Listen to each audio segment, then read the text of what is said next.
person who's always going to name the elephant in the room. The metaphorical proverbial elephant that's taking up space and squeezing everybody, and everybody's trying to avert their eyes and pretend like it's not there, and whatever situation or whatever went down or whatever difficult conversation needs to be had, you're the one who's going to name it and have everybody look at it and deal with the temporary discomfort of working through it so that we can let the elephant out of the room and everyone can breathe again afterward. And a lot of people would rather live with the elephant in that room forever rather than have to have that like confrontation or difficult conversation or to face it head on. It's a funny message because I got that not only do you name the elephant, say what it is, say, hey, we really have to talk about X, we can't continue to ignore Y, we're gonna have to work through Z, but you learn the elephant's name. You learn the size and shape of the elephant, you learn its name, you learn where it comes from, and I was getting that it's like when you're at a gathering or an event, and there's somebody who's in the corner of the room and no one's talking to them, right? For whatever reason,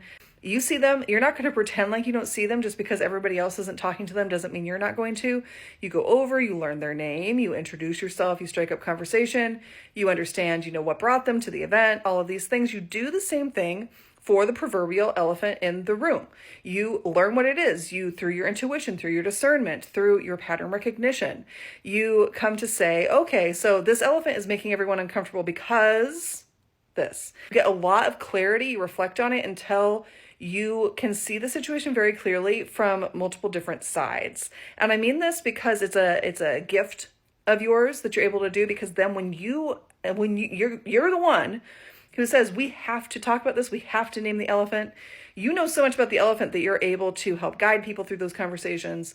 You're able to help them take a look at it and make it maybe a little bit less scary and a little bit more productive for everyone involved, because you took the time to work with it, to not be afraid of it, and to be able to really guide them through that conversation, because a lot of people would rather that elephant go around for years destroying their china, stomping through their house, destroying things before they would ever look at it and ever talk about it. So that's something that you're able to do because you're so prepped and ready, because you know the elephant's name. You know everything about the elephant by the time you get there. And this elephant kept coming through, and the elephant has its own message. And so I have been making oracle cards. Some of you know that. And now I've made an elephant oracle. So you see the name tag there. This will be up on the Found Oracle site. If you feel called to a deeper message, a different message from the elephant oracle, you want to work with it more, you're resonating with this energy, go and click on the digital version of this card on the site and you'll receive the message. The link is where you think I would put that kind of thing. I see you and I appreciate you.